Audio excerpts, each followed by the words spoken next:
Welcome to Papa's Workshop. In a recent video that I did on the hand crimping tool where we took the different connectors and connected it to the wire, well, as a result of that video, I had quite a few people ask about, well, how do you solder the wires together? So in today's video, I'm going to show the basic soldering techniques on taking the stranded wires and properly connecting it and soldering it together. So let's get started. Now the first thing I want to talk about is a little bit about the solder itself. And what you're going to be looking for is a lead-free solder, but you also, since we're going to be soldering the wires together, you want to make sure that it's not an acid core solder. So when you purchase your solder, you can see right up here, it says acid core. So this is one that you do not want to use to be able to solder your wires together. So we're going to set that one out of the way. Now the other two that I want to show you are both lead-free solders. One of them is a Rosin Core. So it has that rosin already inside of it, which saves a step. And this particular one has the solder, but it does not have that rosin inside of it, which means, well, all you need to do is just add a little rosin to the wire before you solder it. So either one of these are good, acceptable solders. So if you have a solder such as this that's not a Rosin Core, all you're going to need to do is just pick up some rosin, and when you open this up, you can see I've used this quite a bit, but that is the flux right there that you can use to be able to put on your wires. So why is the rosin important?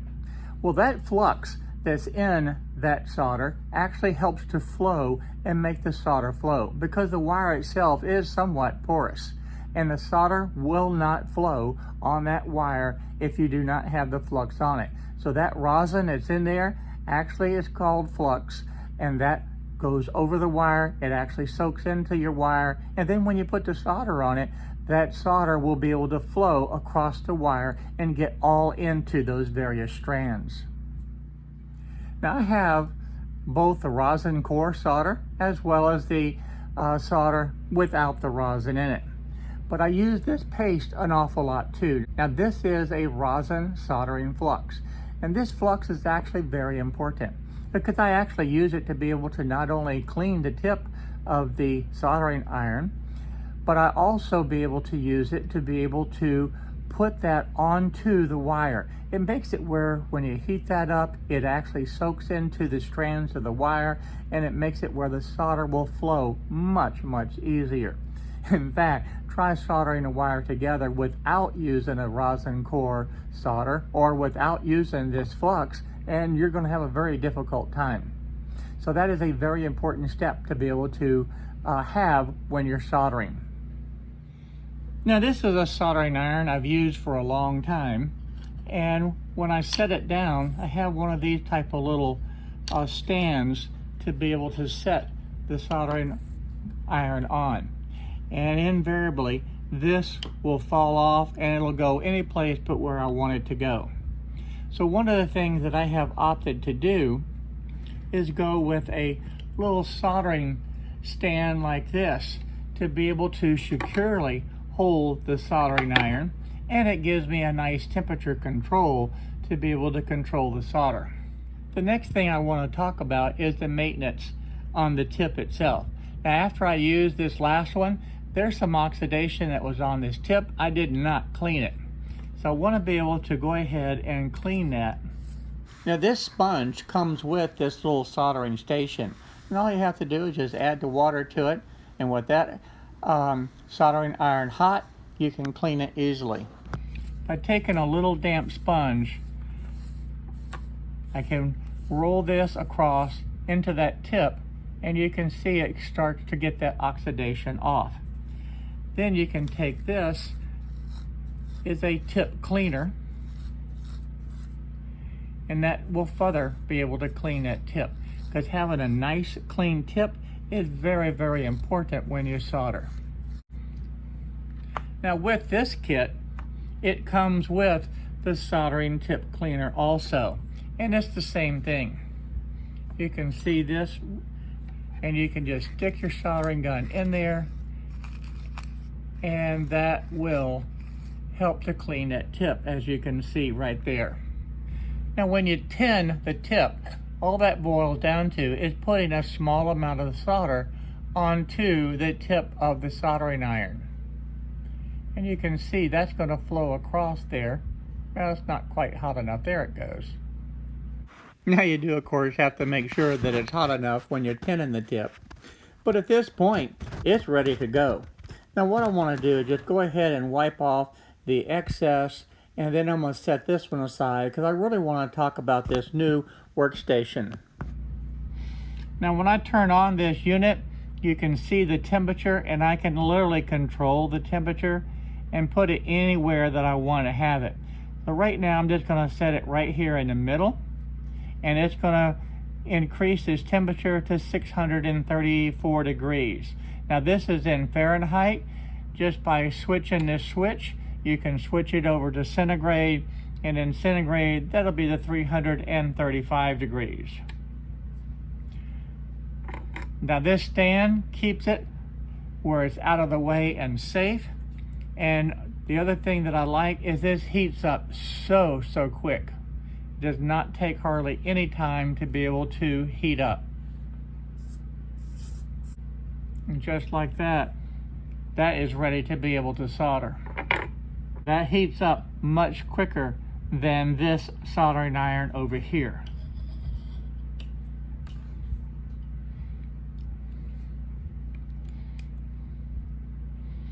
And I'm going to set this one out of the way, and hopefully it won't fall off the little stand.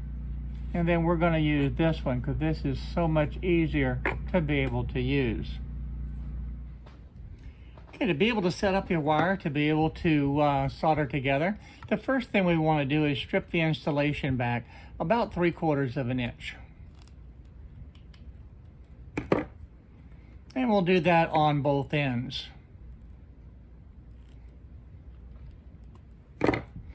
The next thing we want to be able to do is just spread these wires out. And I'm going to create really like a fan on each end to be able to have these wires actually mesh together. Just like that. The next thing that I want to be able to do is make sure that you use the heat shrink. Now this is cut back about 3/4 of an inch. You want your heat shrink to be about 1.5 inches long. Now because I have a short end here, I can just slip it over on this end. But if you don't have that, then certainly you want to put that heat shrink on first, slide it down as far away from the solder joint as you can, and then you'll be able to protect that so it won't prematurely heat and shrink.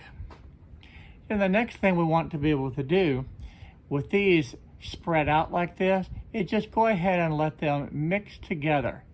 And then we're going to take and clamp this down with one end of your finger, just like this, and twist the other end.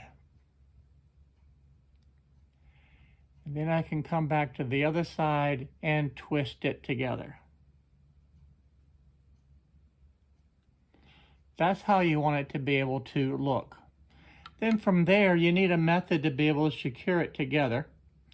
And I just like to be able to hold it with these little alligator clips. And if I use the Rosin Core type solder, I can just go ahead and take my gun and put that on there. Let's see, that's plenty hot enough. Let this heat up. And this is only going to take just a few seconds to be able to do. And you can see how this solder is just melting right into the copper.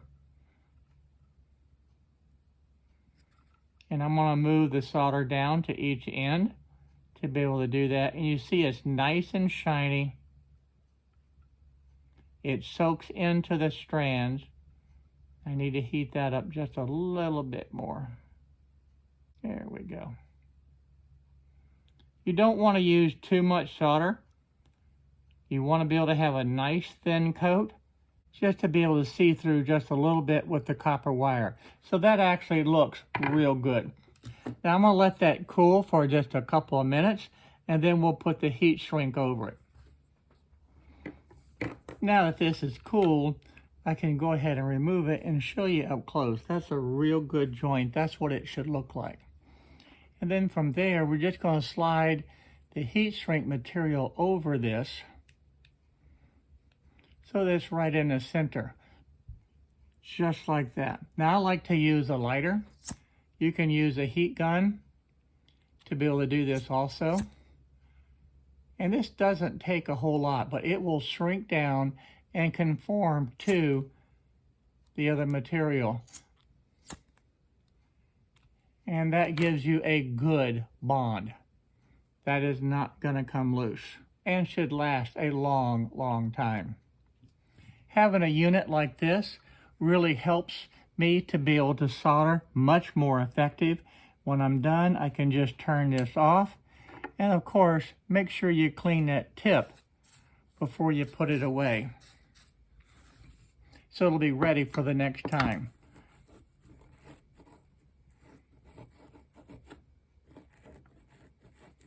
And that's just good maintenance to be able to maintain your soldering gun, and that looks good.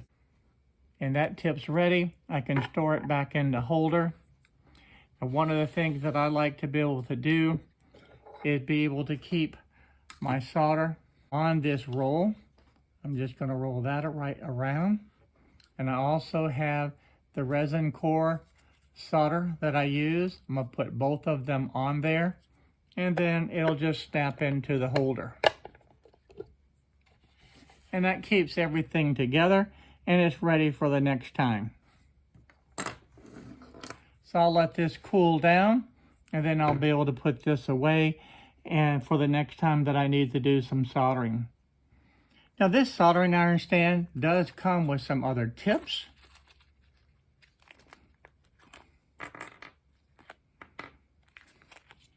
So should you need to be able to replace it, it does have the other tips for that fine detail. This one has a little bit of a blunt end on it. This one is literally a pinpoint. So if you're doing some fine soldering work, maybe on a circuit board, this will be very important. You also have the little chisel tip that you can use also. And you have two sizes where they have this little angle cut on here.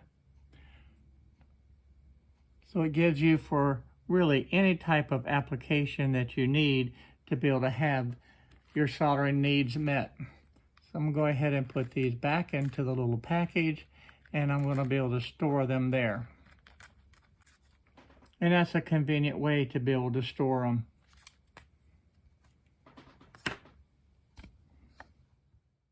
Now I'm going to go ahead and put a link in the description below should you want to purchase one of these and make your life a lot easier when it comes time to be able to do the soldering. So if you liked the video today, please go ahead and give me a thumbs up, and don't forget to subscribe and hit the bell notification next to it. Thank you for watching today, and I look forward to seeing each and every one of you in the next project that I'm working on, whatever that may be.